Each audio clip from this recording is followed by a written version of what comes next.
সুপ্রিয় দর্শকবৃন্দ, আজকে আমরা আমাদের চ্যানেলে রান্না করে দেখাবো একটি নতুন ধরনের রেসিপি, মুরগির মাংস দিয়ে কাঁঠালের বিচির রেসিপি। তো চলুন দেখে আসি কিভাবে এটি তৈরি করতে হয়।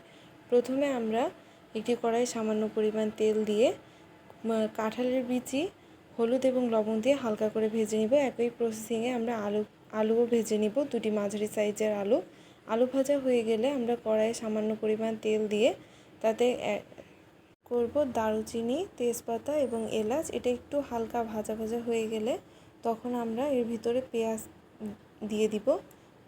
পেঁয়াজটা ব্রাউন কালার ধরলে আমরা এর ভিতরে শুকনো মরিচ ও কাঁচা মরিচ কুচি অ্যাড করব। কিছু একটু ব্রাউন কালার ধরতে শুরু করলে আমরা তখন এর ভিতরে অ্যাড করব 2 টেবিল চামচ আদা বাটা, রসুন বাটা, জিরা বাটা এবং মরিচের গুঁড়া দিয়ে এই মশলাটি খুব ভালোভাবে কষিয়ে নেব। কষিয়ে নিয়ে আমরা মুরগির মাংস প্রায় 1 কেজি দেশি মুরগি ইউজ করেছি এখানে, আগে থেকে ভেজে রাখা আলু এবং কাঁঠালের বিচি এখানে অ্যাড করে দিব।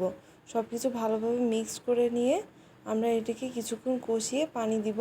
পানিটি যখন মোটামুটি শুকিয়ে আসবে তখন আমরা অ্যাড করব এখানে গরম মশলা বাটা।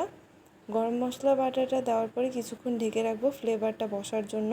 বসে গেলে যখন ঝোলের লেভেল কমে আসবে তখন আমরা এখানে অ্যাড করব সামান্য পরিমাণে জিরা গুঁড়া।